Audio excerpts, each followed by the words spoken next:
اللهم صل على سيدنا محمد يا رب صل وسلم دائما أبدا على حبيبي. تو سب سے زیادہ دیکھو اللہ سے محبت ایک دفعہ دل میں تھوڑی سی چنگاری پیدا ہو گئی نا, تھوڑا سا تعلق اللہ سے کنیکشن بحال ہو گیا, اس کا دنیا میں سب سے پہلا فائدہ ملتا ہے سکون. اس کا جو دنیا میں سب سے فوراً کیش فائدہ ملتا ہے نا, کیش, وہ کیا ملتا ہے؟ سکون. آدمی اپنے آپ کو محفوظ سمجھنا شروع کر دیتا ہے کہ یار میں نے اپنے آپ کو کس کے حوالے کر دیا؟ اللہ کے. سب سے پہلا فائدہ یہ کہ بالکل ایسے جیسے ڈاکوؤں کا خطرہ ہو چاروں طرف سے, اور آپ نے دیکھا جی پولیس کی 3-4 موبائلیں ہمارے گھر کے قریب آ کے کھڑی ہو گئیں, آدمی لوگ سکون میں آ جاتے ہیں, یار کم از کم یہاں پر موبائل اسنیچنگ نہیں ہوگی, سکون سے سو جاؤ. تو جب انسان اللہ سے مانگتا ہے اور اپنے آپ کو اللہ کے حوالے کرتا ہے, اور اللہ تعالیٰ نے مانگنے میں کوئی شرطیں نہیں لگائیں, یہ بڑی زبردست بات ہے.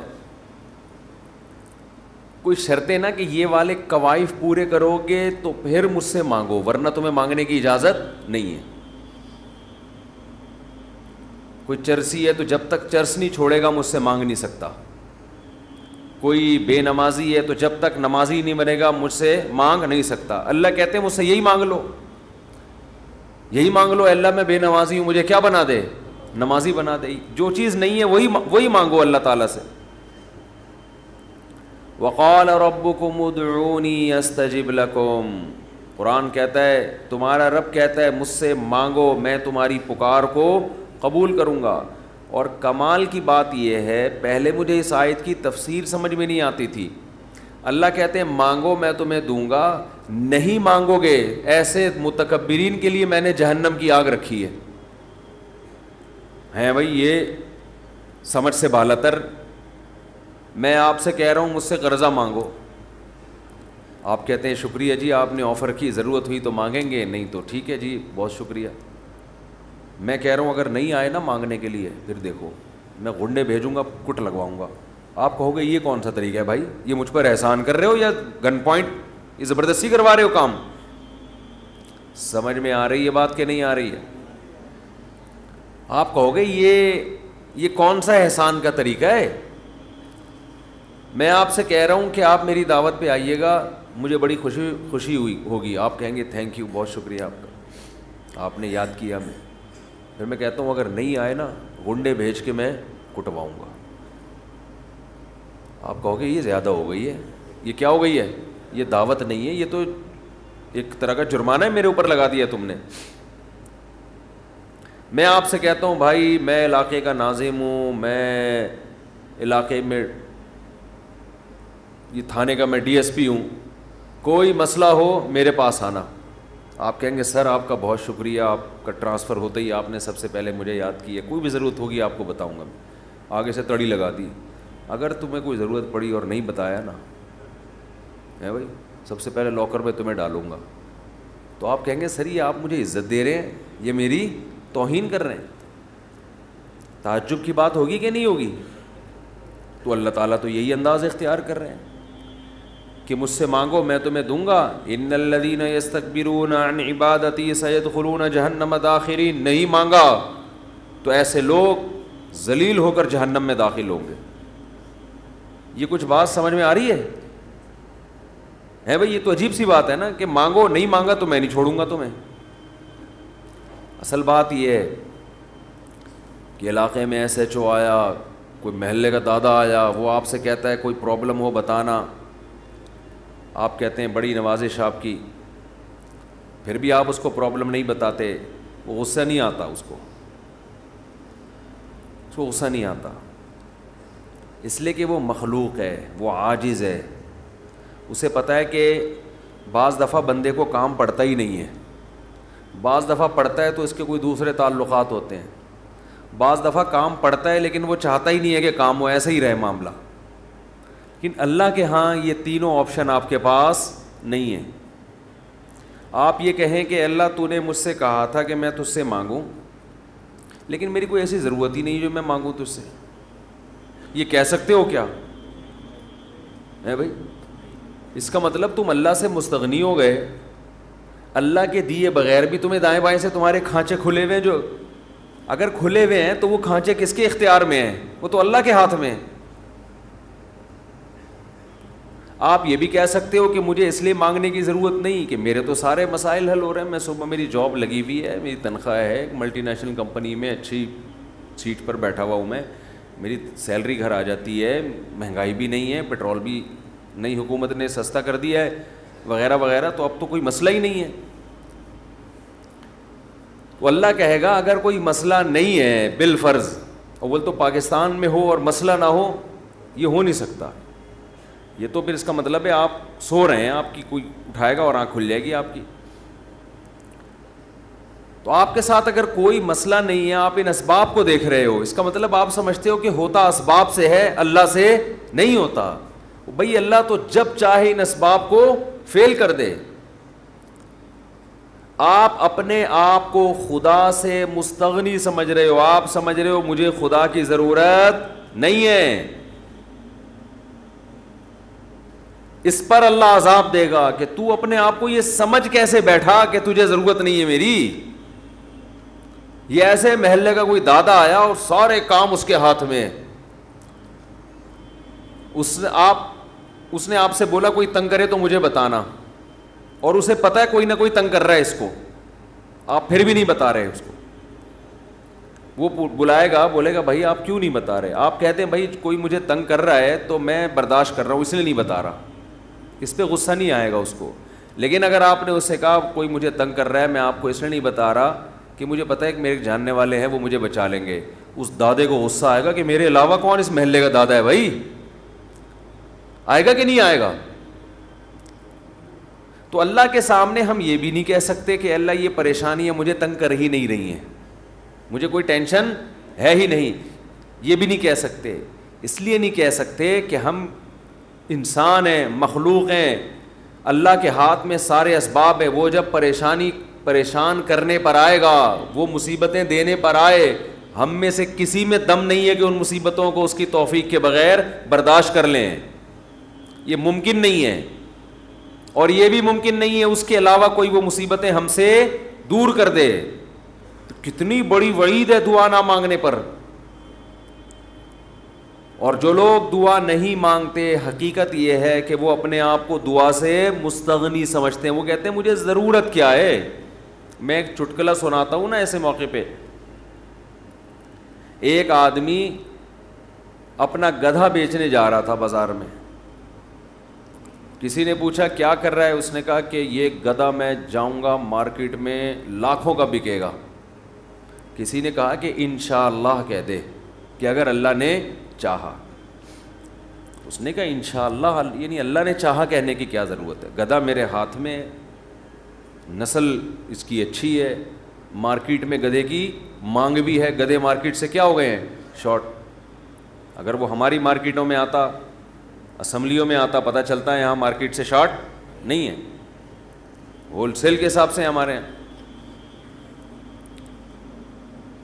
تو اب اسے لوگ کہہ رہے ہیں کہ بھائی بول دے اگر اللہ نے چاہا۔ وہ کہہ رہے ہیں اللہ نے چاہا کہ سب کچھ صحیح ہے، سب کچھ صحیح ہے، مارکیٹ میں گدھوں کی ویلیو بھی ہے اور انتظار میں بھی ہیں لوگ، تو منہ مانگی قیمت پہ بکے گا۔ اچانک کوئی مارکیٹ میں جب پہنچا، ڈاکو آیا، گدھا چھین کے لے گیا، یا اس گدھے کو بیماری ہوئی مر گیا، اب یہ خالی ہاتھ آ رہا ہے۔ اسی بندے سے رابطہ ہوا، اس نے پوچھا ہاں بھائی کیا ہوا؟ کہہ رہے انشاءاللہ میں گدھا لے کے جا رہا تھا، انشاءاللہ کوئی ڈاکو آیا، انشاءاللہ اس نے چاقو نکالا اور انشاءاللہ وہ گدھا مجھ سے چھین کے لے گیا۔ اب بات پہ کیا لگا رہا ہے؟ انشاءاللہ۔ اس نے کہا کمبخت جب لگانا تھا تو اس وقت تو لگایا نہیں انشاءاللہ، اور اب لگا رہا ہے۔ تو ہم پر جب مصیبت پڑتی ہے پھر ہم کہتے ہیں یار اللہ کہاں ہے؟ تو بھئی یہ تو مصیبت سے پہلے اللہ کو پکارو۔ جو اللہ کو نہیں پکارتا یہ اس کی علامت ہے کہ اس کی نظر اسباب پر ہے، اللہ پر نہیں ہے. وہ سمجھتا ہے یہ جیسے کافر اسباب کو دیکھتا ہے نا، وہ تو کہتا ہے خدا کیا کر رہا ہے، گاڑی کے ایکسیلیٹر پہ پاؤں رکھو تو گاڑی چلتی ہے، بریک پہ پاؤں رکھو تو رکتی ہے، تو اللہ کہاں ہے؟ تو اللہ کو اگر نہیں کوئی پکارتا تو اللہ اس کا مطلب پھر یہ سمجھتے ہیں کہ یہ سمجھتا ہے کہ اس کو میری ضرورت نہیں ہے. یہ بہت بڑا جرم ہے. بات بات پہ اللہ سے دعا مانگا کرو. پیغمبروں کی کتنی دعائیں اللہ نے قرآن میں نقل کی ہیں، بات بات پہ دعائیں مانگتے تھے، بات بات پہ. دعائیں یاد کریں، دعائیں. ایک کتاب آتی ہے مناجات مقبولہ، یہ نام نوٹ کر لیں. کیا نام ہے اس کا؟ مناجات مقبولہ. ہر کتاب ہر لائبریری سے مل جائے گی، یہ جو جتنے بھی کتب خانے ہوتے ہیں نا. مولانا اشرف علی تھانوی رحمہ اللہ تعالی نے قرآن اور حدیث کی دعاؤں کو جمع کر کے ایک چھوٹی سی کتاب میں لکھ لیا ہے، ایک چھوٹی سی کتابچے میں جمع کر لیا ہے. قرآن کی دعائیں اور حدیث میں جو دعائیں، بہت جاندار دعائیں ہیں وہ. اچھا، دعا ایسی چیز ہے کہ جب جن الفاظ سے انسان مانگ رہا ہوتا ہے نا، وہ الفاظ بھی اس کے دل پہ اثر کر رہے ہوتے ہیں. تو انہوں نے بڑا شاندار کام یہ کیا کہ اب چونکہ دعائیں تو بہت زیادہ ہیں، ساری دعائیں قرآن اور حدیث کی آپ پڑھیں گے تو ایک ہی اتنی لمبی ہو جائے گی پھر. تو انہوں نے اس کو 7 حصوں میں ڈیوائیڈ کر دیا ہے. سمجھتے ہیں؟ ہفتے کے دن، اتوار کے دن، یہ یعنی 7 منزلیں بنا دی ہیں اس کی. اس کا ترجمہ بھی ملتا ہے، یعنی وہ دعائیں عربی میں اور نیچے اس کا ترجمہ. آپ بے شک عربی نہ پڑھیں، ترجمہ پڑھ لیں. وہ روزانہ کا معمول بنائیں. اس سے کیا ہوگا؟ آپ کو قرآن و سنت کی دعائیں یاد ہونا شروع ہو جائیں گی. وہ ایسی جاندار دعائیں، ایسی جاندار. ان دعاؤں میں آپ کو لطف آنا شروع ہو جائے گا، چسکا لگ جائے گا. کیسی کیسی دعائیں دیکھو، ایک پڑھ کے سناتا ہوں. اللہم اقسم لنا من خشیتک ما تحول به بیننا وبین معصیتک. اے اللہ ہمیں اتنا اپنا خوف دے دے، ہمارے دل میں اپنا اتنا خوف ڈال دے کہ وہ خوف ہمارے اور تیری نافرمانی کے درمیان آڑ بن جائے. سمجھ میں آ رہی ہے بات؟ زیادہ خوف نہیں چاہیے. زیادہ خوف پیدا ہو گیا تو زندگی کا مزہ کرکرا ہو جائے گا. جب آپ کے دل میں کسی چیز کا خوف مسلط ہو جاتا ہے تو لذتوں سے محروم ہو جاتے ہو آپ. دیکھو بچوں کے دلوں میں امتحان کا خوف ہوتا ہے نا، نہ کھا رہے ہیں نہ پی رہے ہیں. کراچی میں تو ایسا کوئی سیٹ اپ نہیں ہے، کوئی خوف ووف نہیں ہوتا. پنجاب میں دیکھا ہے ہم نے، بچوں کے پیپر ہونے والے، ایگزام ہونے والا، ایک دماغ پہ مسلط کر لیتے ہیں. زیادہ مسلط کریں گے تو پھر پڑھائی بھی نہیں ہوتی، ان سے ہاتھ پاؤں کانپنے لگتے ہیں. کراچی میں اللہ کا فضل ہے، یہ ٹینشن کراچی میں جتنی بھی حکومتیں رہی ہیں اب تک کی رپورٹ کے مطابق، انہوں نے یہ بڑا فائدہ پورے سندھ میں الحمدللہ. یہ سندھ گورنمنٹ جب جتنی بھی رہی ہے اب تک، چاہے کسی کی بھی ہو، تو یہ الحمدللہ انہوں نے فیسلٹی دی ہے کہ کراچی کی عوام کو پڑھائی لکھائی سے الحمدللہ بالکل فارغ کر دیا ہے. لڑکوں میں پڑھنے کا رواج ہے ہی نہیں. کچھ دن پہلے میں آ رہا تھا سفر پہ، تو کراچی کا ایک لڑکا وہاں پڑھنے گیا ہوا تھا، اسلام آباد، ایبٹ آباد میں شاید کیڈٹ کالج، بال کیڈٹ کالج میں پڑھ رہا تھا. تو میں نے کہا کراچی میں، نارتھ کراچی میں کہیں رہتا تھا یا ناظم آباد میں، وہاں گیا ہوا ہے. اس نے کہا بھائی ہمارے ابا اماں نے اچھا فیصلہ کیا، مجھے وہاں ایڈمیشن کرا دیا، میں پڑھ لیتا ہوں، چھٹیوں میں گھر آ جاتا ہوں. تو وہ بتا رہا تھا کہ یہ کراچی میں، وہ مجھے کہہ رہا تھا کہ ہم حیران ہوتے ہیں کراچی میں جان تو وہاں کوئی ہے ہی نہیں، پڑھائی لکھائی کی بات ہی نہیں ہے. کہہ رہے یہاں ہو تو ہر آدمی، میں نے دیکھا ہے پنجاب میں ہر بچہ پڑھائی کی بات کر رہا ہے، سب پڑھائی میں آگے نکلنے کی کوشش کر رہے ہیں، کچھ بزنس میں آگے جانے کی کوشش کر رہے ہیں. یہاں ہو تو پڑھے ہوئے ہیں. کراچی میں الحمدللہ پڑھے ہوئے لڑکے پوری پوری رات کرکٹ کھیل رہے ہیں، اور ہم نے بھی بیان کر کے اپریشیٹ کر دیا. وہ کہہ رہے ہیں اب ٹھپا لگے، اب تو اور کھیلو. ہم نے تو اس لیے خوشی کا اظہار کیا تھا کہ چلو روزہ تو رکھ رہے ہیں نا. یہ مطلب تھوڑی تھا کہ کچھ بھی نہیں کرو.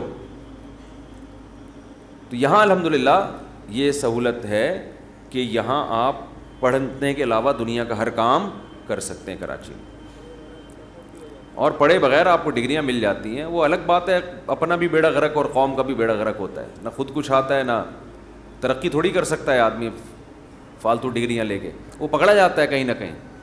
ایک ہمارے مشہور ڈاکٹر تھے جو بڑے اچھے ڈاکٹر تھے, کیا ہیں ڈاکٹر, جب ان کی جعلی ڈگریاں پکڑی گئیں لوگوں نے کہا یار ڈگری کو چھوڑو, بندہ میں قابلیت ہے. تو وہ تھوڑے دنوں میں قابلیت کبھی ایسی کی تیسی ہو گئی. جو اندر سے ہوتا ہے نا تھوڑے دنوں میں آدمی وہ آ جاتا ہے, آپ چھپا نہیں سکتے زیادہ عرصہ. تو جعلی ڈگریاں جعلی ہی ہوتی ہیں, پکڑا جاتا ہے آدمی. تو میں یہ بتا رہا تھا کہ قرآن کیا کہتا ہے, حدیث کیا کہتی ہے, نبی نے دعا سکھائی کہ اے اللہ اتنا خوف, زیادہ خوف مسلط ہو گیا تو پڑھائی سے بھی گئے, نیند سے بھی گئے, کھانے سے بھی گئے. تو اللہ کا بھی اگر زیادہ خوف پیدا ہو گیا صحت بھی خراب ہوگی. بعض لوگوں کے دل میں جہنم کی آگ کا بہت خوف مسلط ہو جاتا ہے, وہ عبادت سے بھی جاتے ہیں, پھر وہ لائف کو جتنا انجوائے کرنا چاہیے جس شریعت نے اجازت دی اتنا بھی نہیں کر پاتے. تو اس لیے ہمارے نبی نے دعا سکھائی, اللہم اقسم لنا من خشیتک ما تحول به بیننا وبین معصیتک. یہ میں مناجات مقبولہ کی دعاؤں کا ایک تھوڑا سا تعارف پیش کر رہا ہوں آپ کے سامنے کہ کتنی پیاری دعائیں ہیں. اے اللہ ہمیں اتنا خوف اپنا دے دے جو ہمارے اور تیری نافرمانی کے درمیان آڑ. کیونکہ خوف کا مقصد ڈرنا برائے ڈرنا نہیں ہے, خوف کا مقصد ہے جہنم سے بچنا, اور وہ جب بچیں گے جب گناہ سے بچیں گے. تو کم سے کم اتنا خوف تو ہو کہ جب گناہ کی طرف دل مائل ہو تو تیرا خوف رکاوٹ بن جائے, گناہ سے روک لے ہم کو. وَمِن طَاعَتِكَ مَا تُبَلِّغُنَا بِهِ جَنَّتَكَ, اپنی اطاعت کا اتنا جذبہ دے دے جو ہمیں جنت تک پہنچا دے. کیا ہو گیا بھائی, کیا ہوا؟ اچھا, وَمِن طَاعَتِكَ مَا تُبَلِّغُنَا بِهِ جَنَّتَكَ, یہ اسی کی تکمیل ہے. وَمِنَ الْيَقِينِ, یہ بڑا پیارا جملہ ہے, وَمِنَ الْيَقِينِ مَا تُهَوِّنُ بِهِ عَلَيْنَا مَصَائِبَ الدُّنْيَا. اے اللہ اپنا اتنا یقین دے دے, اتنا یقین, تیری ذات پہ اتنا یقین آ جائے کہ تو سب کچھ کرنے والا تو ہی ہے. اتنا یقین آ جائے کہ دنیا کی مصیبتیں ہلکی لگنے لگیں, ڈپریشن میں نہ جائیں ہم مصیبتوں کی وجہ سے. جو اللہ کو نہیں مانتے نا, جب وہ دیکھتے ہیں کوئی ٹینشن آ رہی ہے تو وہ کہتے ہیں یار اس ٹینشن کی یہ وجہ ہے اور یہ وجہ تو ختم نہیں ہوگی, تو میں تو ٹینشن میں زندگی گزاروں گا. وہ خودکشی کی طرف جائیں گے. اور جس کو پتہ ہے کہ یہ دینے والا کون ہے, اللہ, وہ میرا خیر خواہ ہے, وہ مجھے سنورنے اور بنانے کے لیے دے رہا ہے, وہ یہ ٹینشن دور بھی کر سکتا ہے, وہ کسی سبب کا محتاج نہیں ہے, اس میں میرا فائدہ ہے, تو اس سے وہ ٹینشن کیا ہو جائے گی, ہلکی. تو اے اللہ اتنا یقین اپنا دے دے جس یقین کی وجہ سے دنیا کی مصیبتیں ہمیں ہلکی لگنے لگیں. اگر اتنا بھی یقین نہیں ہے تو یہ یقین نہیں ہے. وَمِنَ الْيَقِينِ مَا تُهَوِّنُ بِهِ عَلَيْنَا مَصَائِبَ الدُّنْيَا وَمَتِّعْنَا بِأَسْمَاعِنَا وَأَبْصَارِنَا وَقُوَّاتِنَا أَبَدًا مَا أَبْقَيْتَنَا. اے اللہ تو نے ہمیں آنکھ کی نعمت دی, سننے کی نعمت دی, بولنے کی نعمت دی, چلنے کی اور بات کرنے کی, یہ تمام نعمتیں جب تک ہماری زندگی ہے یہ نعمتیں ہم باقی رکھنا, معذوری سے ہمیں بچانا. سمجھ رہے ہو کہ نہیں سمجھ رہے؟ آج لوگ دولت مانگ رہے ہوتے ہیں, صحت کو فوکس نہیں کر رہے. آنکھ کی بینائی چلی جائے خدا نخواستہ, کیسی اندھیر زندگی ہے. سننے کی طاقت چلی جائے. وَمَتِّعْنَا بِأَسْمَاعِنَا وَأَبْصَارِنَا وَجَمِيعَ قُوَّاتِنَا أَبَدًا مَا أَبْقَيْتَنَا وَاجْعَلْهُ الْوَارِثَ مِنَّا. یہ اس سے بھی زیادہ خاندانی جملہ. کافر بھی چاہتا ہے کہ میری آنکھوں میں دیکھنے کی طاقت, کانوں میں سننے کی طاقت, زبان میں بولنے کی طاقت, میری تمام جو جسم کے پارٹس ہیں وہ صحیح رہیں, تاکہ میں دنیا کی نعمتوں سے مزے اڑاؤں. تو اے اللہ ہم صرف اس لیے نہیں کہہ رہے کہ یہ تمام چیزیں باقی رکھ کہ ہم دنیا میں مزے اڑائیں, دنیا میں بھی لذت, اور یہ جو تو نے ہمیں طاقتیں دی ہیں یہ آخرت میں بھی ترقی کا ذریعہ بن جائیں. تو ڈبل مزے ہو گئے کہ نہیں ہو گئے ہے بھائی؟ کیونکہ جس آدمی میں قوت اور طاقت نہیں ہوتی مختلف چیزوں کی, وہ آخرت کے کام بھی زیادہ نہیں کر سکتا. تو وَاجْعَلْهُ الْوَارِثَ مِنَّا, ان کے اثرات باقی رہے, قیامت کے دن فائدہ ہو. ان آنکھوں سے ہمیں ان کان سے اچھی بات سنی تھی اور ہدایت مل گئی, تو یہ فائدہ ہو گیا نا اس کان کا آخرت میں. آنکھوں سے اچھی چیز دیکھی اور ہدایت مل گئی, اللہ کی نشانیاں دیکھیں اور عبرت حاصل ہوئی ان آنکھوں سے. ماں باپ کی زیارت کی, بیت اللہ حج کی, اللہ کے گھر کی زیارت کی, تو یہ آنکھوں کی لذت بھی ہے, اور اس لذت سے دنیا کا فائدہ بھی اور آخرت کا فائدہ بھی. وَاجْعَلْهُ الْوَارِثَ مِنَّا وَاجْعَلْ ثَأْرَنَا عَلَى مَنْ ظَلَمَنَا وَانْصُرْنَا عَلَى مَنْ وَاجْعَلْ ثَأْرَنَا عَلَى مَنْ ظَلَمَنَا وَانْصُرْنَا عَلَى مَنْ عَادَانَا. جو ہم سے دشمنی کرے اے اللہ تو اس کے خلاف ہماری مدد کر. دنیا میں بہت سارے دشمن ہیں, کچھ کو آپ جانتے ہیں, بہت سو کو نہیں جانتے. وَلَا تَجْعَلْ مُصِيبَتَنَا فِي دِينِنَا, اے اللہ اگر کوئی مصیبت مقدر میں ہے ہی تو وہ دنیا کی طرف پھیر دینا, دین ہمارا اس سے محفوظ رکھنا. دنیا کی مصیبت ختم ہو جاتی ہے, دین پہ کو نقصان اگر ہو گیا اس کے اثرات ہمیشہ ہمیشہ رہیں گے. وَلَا تَجْعَلْ مُصِيبَتَنَا فِي دِينِنَا وَلَا تَجْعَلِ الدُّنْيَا أَكْبَرَ هَمِّنَا. یہ جب مانگا کرے نا خوب شوق سے, اس کا مفہوم سوچ کے, اے اللہ دنیا ہمارا بڑا غم نہ بنا دینا کہ ہماری بڑی چاہت ہی کیا ہو. آج آپ دیکھیں, آپ کسی سے پوچھیں تجھے دنیا میں سب سے بڑی ٹینشن کیا ہے, وہ کیا بزنس. تیرا سب سے بڑا مسئلہ کیا ہے, صحت. تیرا سب سے بڑا مسئلہ کیا ہے, بیوی ٹھیک ہو جائے. تیرا سب سے بڑا مسئلہ کیا ہے جو تو چاہتا ہے, یار میرا سب سے بڑا مسئلہ ہے میری شادی ہو جائے. تیرا سب سے بڑا مسئلہ کیا ہے, یار ابا ٹھیک ہو جائیں. تیرا سب سے بڑا مسئلہ کیا ہے, یار میرے بال نہیں ہیں سر پہ, میں سارا دن اسی کوشش میں لگا رہتا ہوں سر پہ بال نکل آئیں. بھائی تیرا سب سے بڑا مسئلہ کیا ہے, بھائی مجھے اللہ نہ کرے کینسر ہے, میرا سب سے بڑا مسئلہ اس وقت یہ بن چکا ہے میرا کینسر کسی طرح سے ٹھیک ہو جائے. بھائی تیرا سب سے بڑا مسئلہ کیا ہے, یہ لوگوں کی آپ سروے کریں تو یہی ہوگا نا. سمجھ میں آ رہی ہے بات؟ اکبر ہمینا کا مطلب سب سے بڑا مسئلہ, سب سے بڑی ٹینشن. بھائی تیرا سب سے بڑا مسئلہ کہ یار میرے بچے میرے قابو میں نہیں ہیں, میری سب سے بڑی خواہش ہے میرے بچے انسان کے بچے بن جائیں. بھائی تیرا سب سے بڑا مسئلہ کیا ہے, بھائی اس کا سب سے بڑا مسئلہ اس کو خدا نخواستہ فالج ہوا ہوا ہے, اس کی ابھی سب سے بڑی کوشش یہی کہ فالج ٹھیک ہو جائے اس کا. نبی دعا سکھا رہے ہیں یہ کبھی بھی ہمیشہ اللہ سے پناہ مانگو, اے اللہ یہ چیزیں میرے مسئلے تو رہیں, سب سے بڑے مسئلے نہ رہیں. سب سے بڑا مسئلہ ایک ہی ہو, آخرت.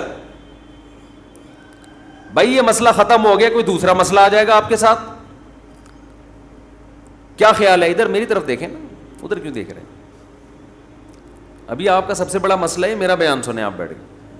اچھا مجھے کچھ اس وجہ سے دیکھ رہے تھے آپ مجھے. اچھا ٹھیک ہے ٹھیک ہے, میں اس میں دیتا ہوں دعا میں. 4 لاکھ روپے جمع ہوا ہے, ابھی جمع کرنا ہے 25-30 لاکھ, اس کے لیے تھوڑی سی. اچھا میں جمعے کی نماز کے بعد دیتا ہوں. تو سب سے بڑا مسئلہ جو میرا اور آپ کا ہو تو حدیث میں آتا ہے کہ اللہ سے دعا مانگو, لا تجعل الدنیا اکبر ہمنا, اے اللہ یہ دنیا کے جو بکھیڑے اور مسائل ہیں یہ ہمارا سب سے بڑا مسئلہ نہ ہو. سب سے بڑا مسئلہ ہمارا ایک ہو, بھائی کینسر ٹھیک ہو یا نہ ہو, آخرت صحیح ہو جائے. ہم نے ایسے علماء کو دیکھا ہے موت کے وقت شفا کی زیادہ فکر نہیں ہے ان کو کہ میں ٹھیک ہو جاؤں, فکر یہ ہے کہ بھلے مر جاؤں لیکن مغفرت ہو جائے آخرت میں. ہمارے ایک استاذ تھے 45-50 سال بمشکل ان کی عمر ہوگی, بیمار ہو گئے بہت سخت. تو میں جب بھی ان سے ملنے کے لیے جاتا ان کی عیادت کے لیے عام طور پہ جب آپ بیمار کی عیادت کے لیے ملے تو بس وہ ایک ہی چیز کر رہا ہوگا، یار میں ٹھیک ہو جاؤں، بس میں ٹھیک ہو جاؤں، بس میں ٹھیک ہو جاؤں، اب فلاں ڈاکٹر، وہ اس کے علاوہ اس کی کوئی چاہت نہیں ہوتی۔ ہم جب ان سے ملنے کے لیے گئے تو بڑی شدید تکلیف میں، نلکیاں لگی ہوئی ہیں، ڈرپ چڑھ رہی ہے، بہت کمزور ہو گئے۔ ہم نے کہا کیسی طبیعت ہے؟ کہہ رہے طبیعت ٹھیک نہیں ہے، دعا کرو اللہ مجھے شفا دے دے۔ پھر تھوڑی دیر میں کہنے لگے بس دعا کرو اللہ مجھ سے آخرت میں حساب نہ لے۔ ہر تھوڑی دیر کے بعد، بھائی اگر میری زندگی ختم ہو رہی ہے تو بس دعا کرو اللہ مجھ سے آخرت میں حساب نہ لے۔ دنیا دار آدمی کہتا ہے بس ختم ہو رہی ہے تو نہیں، ختم نہیں ہو، بس یہ دعا کرو، یہ میں مرنا نہیں چاہتا بھائی میں کسی بھی قیمت پہ۔ وہ اللہ سے مانگ بھی رہے ہیں کہ شفا، ہم اللہ کے بندے ہیں، ہم نے اللہ کے سامنے یہ تھوڑی کہنا ہے کہ اللہ تیری مرضی ٹھیک کرتا ہے تو کر دے، نہیں تو نہیں، یہ نہیں، ہم نے تو دعا تو یہی مانگنی ہے اللہ ہم کمزور ہیں ٹھیک کر دے۔ بڑا مسئلہ اس سے بھی بڑا ہے ایک، وہ کیا ہے؟ آخرت۔ کمپیئر ہے، کمپیریٹیو ڈگری ہے۔ اگر کوئی مسئلہ آپ کا سب سے بڑا ہے تو آخرت اس سے بھی بڑا مسئلہ ہونا چاہیے۔ اگر آپ کا مسئلہ آپ کی بیگم ہے تو آخرت اس سے بھی بڑا مسئلہ ہونا چاہیے۔ اکبر ہمنا، سب سے بڑا مسئلہ میرا اور آپ کا کیا ہونا چاہیے؟ اللہ۔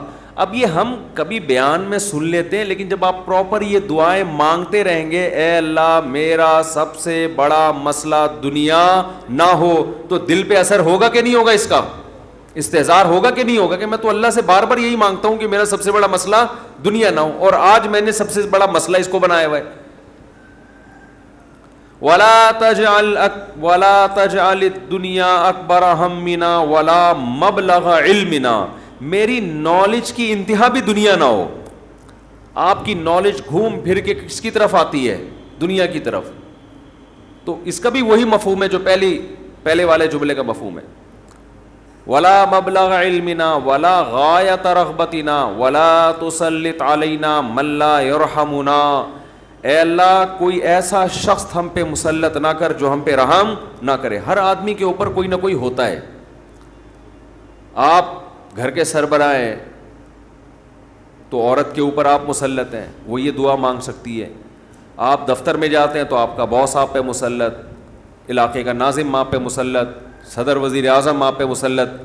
تو اللہ جو بھی ہمارے بڑے ہیں ان کی طبیعت میں رحم کا جذبہ رکھ۔ وَلَا تُسَلِّطْ عَلَيْنَا مَن لَّا يَرْحَمُنَا وَلَا لا تجعل الدنیا اکبر ہمنا ولا مبلغ علمنا ولا غایت رغبتنا ولا تسلط علینا من لا یرحمنا۔ یہاں تک دعا ہے یہ، اور بہت ساری دعائیں ہیں۔ اللہم اجعل حبک احب الاشیاء الی، اے اللہ میں دنیا میں جتنی چیزوں سے محبت کرتا ہوں، میں نہیں کہہ رہا کہ وہ محبت ختم کر دے، اپنی محبت ان تمام چیزوں پہ غالب کر دے۔ سب سے محبت ہو، لیکن جہاں تیری محبت اور مخلوق کی محبت میں ٹکراؤ ہو وہاں غالب کون ہو؟ تیری محبت۔ کیا مطلب؟ کبھی کسی کو خوش کرنے کے لیے تجھے ناراض کرنا پڑے تو اس کو ناراض کر دوں، تجھے ناراض نہ کروں۔ جس سے زیادہ محبت ہوتی ہے اس کے لیے چھوٹے محبوب کو انسان ناراض کر دیتا ہے، چھوٹے کے لیے بڑے محبوب کو انسان ناراض نہیں کرتا، یہ نہیں ہوتا۔ وَاجْعَلْ خَوْفَكَ أَخْوَفَ الْأَشْيَاءِ إِلَيَّ، اے اللہ دنیا میں بہت ساری چیزیں ایسی ہیں جن سے انسان خوف زدہ ہوتا ہے اور ہونا چاہیے، تو میں یہ نہیں کہتا چیزوں کا خوف ہی ختم کر دے، لیکن اپنے خوف کو ان تمام خوفوں پہ غالب کر دے۔ اپنے خوف کو ان تمام خوفوں پہ، جہاں تیری نافرمانی ہو وہاں کسی سے نہ ڈروں میں، جو اکھاڑنا ہے اکھاڑ لو بھائی، نماز نہیں چھوڑ سکتا میں۔ ہوتا ہے نا، باس کہہ رہا ہوتا ہے آپ کو اجازت نہیں ہے نماز پڑھنے کی، بھائی آپ نے جو اکھاڑنا ہے اکھاڑ لو۔ ہمارے ایک رشتہ دار تھے کیا ہیں، اللہ ان کی عمر میں برکت دے، شپ پہ تھے، کیپٹن، تو ان کے والد صاحب اتنا بیمار ہوئے کہ ہمارے نانا ہی، بتانے میں کوئی حرج نہیں ہے، بیمار ہوئے نانا ہمارے، یعنی اب ظاہر ہے میں ماموں کی بات کر رہا ہوں نا پھر یہ، تو بیمار ہو گئے وہ. ان کو اطلاع دی گئی شپ پہ کہ آپ کے والد صاحب بستر مرگ پر ہیں, بس اب دنیا سے جانے والے ہیں. انہوں نے کمپنی کو کہا کہ میرے والد صاحب کی طبیعت بہت خراب ہے, میں اس آخری وقت میں اپنے باپ کے ساتھ ہونا چاہتا ہوں. وہ بتا رہے تھے خود. کمپنی نے کہا کہ چھٹی نہیں ہے آپ کو. انہوں نے کہا ایسی کی تیسی, صحیح ہے نا, پکڑو چھٹی دینی ہے تمیز سے دو, نہیں دینی ہے تو میں چھوڑ کے جاؤں. یہ کیسے ہو سکتا ہے؟ میرا باپ دنیا سے جا رہا ہے اور میں یہاں کمپنی کے لیے بیٹھا رہوں یہاں پہ. کمپنی بعد میں ہے, باپ کون ہے؟ پہلے ہے. تو خیر وہ دے دی ان کو تمیز سے چھٹی. انہوں نے تھوڑی بدماشی بھی کرنی پڑتی ہے. بھائی چھٹی دو مجھے, نہیں تو رکھو کسی دوسرے بندے کو, یہ میرا ہیڈک نہیں ہے. غیرت ختم نا, مارکیٹ میں غیرت ہی نہیں ہے. تو باپ ماں یہ رشتے ایسے تھوڑی ہے کہ آپ کمپنی باس چھٹی دے دیں گے تو چلا جاؤں گا, نہیں تو سر میں مجبور ہوں. بھائی تمہارے باپ کو بھی چھٹی دینی پڑے گی. تو ایسے ہی نماز کے لیے بھی ہمارے حضرت ایک واقعہ سنایا کرتے تھے, بس یہ واقعہ کر کے بیان ختم کرتا ہوں. کہ ایک صاحب کو اسلام آباد میں کسی کمپنی میں جاب ملی, تو کمپنی نے ان کو انٹرویو کے دوران بتا دیا کہ آپ کو نماز پڑھنے کی اجازت نہیں ہوگی. اس نے کہا میں یہ جاب, حالانکہ سارے انٹرویوز پورے ہو گئے تھے, سلیکشن ہو چکا تھا ان کو, لیکن آخری میں ان کو یہ بتا دیا. انہوں نے کہا میں نہیں کرتا یہ جاب. اچھی خاصی تنخواہ تھی. تو اس نے کہا کہ کیا آپ پکے نمازی ہیں؟ اس نے کہا نہیں میں تو نماز نہیں پڑھتا. میں کہ جب آپ ویسے ہی نہیں پڑھتے ہیں بھائی تو پھر آپ کو کیا مسئلہ ہے؟ اس نے کہا میں ویسے ہی نہیں پڑھتا, سست ہوں, کاہل ہوں, تمہارے مشورے پہ میں نماز چھوڑ دوں یار؟ ٹھیک ہے نا, کمپنی کے کہنے پہ میں چھوڑ دوں؟ خدا کہے گا نا کہ تیرا دل اپنا ہی نہیں چاہتا تھا, ہے بھائی تیرا اپنا دل نہیں چاہتا تھا, تو نالائق تھا, لیکن اب کمپنی اور خدا کا مقابلہ ہو رہا ہے تو اس کو تو نے خدا بنا لیا ہے. یعنی ہم اتنا پروٹوکول تھوڑی کمپنی کو دیں گے, باس کو دیں گے کہ تو کہہ دے نماز چھوڑ دو, تو ہمارا باپ ہے جو تو کہہ دے یہ کام تو ہم باپ کے کہنے پہ ہی. اگر آپ کا نماز پڑھنے کا موڈ ہوا اور ابا کہہ رہے نہیں پڑھو, ایسے موقع پہ آدمی کہتا ہے ابا میرا اپنا آج تو میرا موڈ بن گیا ہے, میں کیسے چھوڑ دوں نماز؟ تو یہاں تو ابا کو آدمی لفٹ نہیں کراتا میرے بھائی, جو کرنے والے ہوتے ہیں. باس کو اتنا باپ کیوں بنا لیں گے ہم؟ تو باس کی چمچا گیری اتنی کیا کرو جتنی قیامت میں افورڈ کر سکو. یہ بھی انسان ہے, اتنا زیادہ فری نہیں کرایا کرو. میں یہ نہیں کہہ رہا اپنے باس سے بدتمیزیاں شروع کر دیں, آپ بد کلامیاں شروع کر دیں, عزت دینی چاہیے, لیکن اللہ سے آگے تھوڑی نکالنا ہے اس کو, اللہ سے آگے تھوڑی رکھنا ہے. تو ہمارے حضرت کو وہ بڑا پسند آیا بے نمازی, کہا کہ دیکھو غیرت ہے اس میں.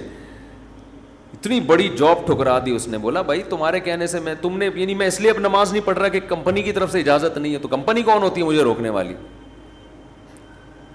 تم چند لاکھ روپے تنخواہ دے کے تم نے ہمیں غلام بنا لیا ہے. تو اگر ہم اللہ کی نہیں مانتے تو تمہاری بھی نہیں مانتے. ٹھیک ہے نا, تو تمہاری تو ہم پہلے ٹھکرائیں گے. تو غیرت مند بے نمازی, غیرت مند بے نمازی. خیر نماز پڑھنی چاہیے, نماز کی ویلیو کم نہیں ہے. تو یہ ہے وجعل خوفک اخوف الاشیاء الی وقت عنی حاجات الدنیا بالشوق الی لقائک. اے اللہ اپنی ملاقات کا شوق اتنا دے دے کہ دنیا کی حاجتوں کی تمنا نہ رہے. اتنا شوق ہو جائے کہ اس دنیا میں سب سے بڑا شوق ہی یہ بن جائے. تو پھر یہ ثانوی درجے میں ہوں. اور آخری جملہ اس دعا کا وَإِذَا أَقْرَرْتَ أَعْيُنَ أَهْلِ الدُّنْيَا مِن دُنْيَاهُمْ فَأَقْرِرْ عَيْنِي مِنْ عِبَادَتِكَ. اے اللہ جب لوگوں کی آنکھیں اس دنیا سے ٹھنڈی ہوں, کسی کو پتہ چلا کہ بحریہ ٹاؤن میں 3 پلاٹ اس کے نام نکل آئے, آنکھیں ٹھنڈی ہو گئیں, بتاتا پھر رہے ہو بھائی ماشاءاللہ ادھر رشتہ ہو گیا, ہاں بھائی مفتی صاحب کا بیان اثر کر گیا ہے, آنکھیں ٹھنڈی ہوتی نا, گاڑی آ گئی, پیسہ آ گیا. تو اے اللہ اس وقت میری آنکھیں اپنی عبادت میں ٹھنڈی کرنا, مجھے عبادت کی ایسی لذت دے دے, اپنے سامنے راز و نیاز اور مناجات کی, اور اپنے سامنے دعا مانگنا اور نماز پڑھنا اور تیری تلاوت کرنا اور تیری عبادت کرنا, تیرے سے تعلق ایسا ہو جائے کہ میری آنکھیں دنیا سے ٹھنڈی نہ ہو, مجھے مزہ کس میں آئے؟ تجھ سے راز و نیاز کرنے میں. یہاں بھی یہ نہیں کہا جا رہا مجھے دنیا نہیں دینا, مجھے پلاٹ نہیں چاہیے, مجھے گاڑی نہیں چاہیے. چاہیے بھائی, کون مستغنی تھوڑی ہے ہم اللہ سے, سب کچھ چاہیے, لیکن جو لذت ہو نا, لذت وہ ان چیزوں میں نہیں ہو, ان ٹکڑوں میں, کھلونوں میں. لذت کس میں ہو؟ آخرت میں, تجھ سے تعلق میں. تو وہ خرید لیں مناجات مقبولہ, کیونکہ دعائیں تو بہت ہیں نا, ہم کن کن دعاؤں پہ بیان کرتے رہیں. تو ایک دن ہفتے کو آپ نے جو اس میں لکھا ہوا ہے ہفتے کو یہ پڑھے, اتوار کو, آسانی کے لیے, ترتیب کے لیے, تو اس سے پورا ہفتہ 1 دن 2 دن 3 دن 4 دن پھر پڑھتے رہیں گے تو وہ دعائیں آہستہ آہستہ آپ کو یاد ہونا شروع ہو جائیں گی. پھر ایک دن آپ آٹو پے ہو جائیں گے, ٹھیک ہے. جیسے میں بعض چیزوں پہ آٹو پے ہو گیا ہوں, میں خود بخود منہ سے نکلنا شروع ہو جاتی ہیں, خود بخود. کچھ چیزیں ہیں وہ پھر کبھی بیان میں بتاؤں گا انشاءاللہ. تو وہ آٹو پہ آ گیا ہوں میں, تو وہ خود بخود ہونا شروع, تو وہ آپ کو دعائیں آہستہ آہستہ خود بخود یاد, اور آپ کو محسوس ہوگا آپ کے دل کی کیفیت آہستہ آہستہ چینج ہو رہی ہے. اللہ تعالیٰ سمجھنے کی, عمل کی توفیق عطا فرمائے. مفتی طارق مسعود صاحب کے بیانات سننے کے لیے youtube.com/مفتی طارق مسعود کو سبسکرائب کریں, اور اگر آپ لائیو ویڈیو کو کبھی بھی مس نہیں کرنا چاہتے ہیں تو سبسکرائب کرنے کے بعد بیل آئیکن پہ کلک کرنا مت بھولیں. جزاک اللہ.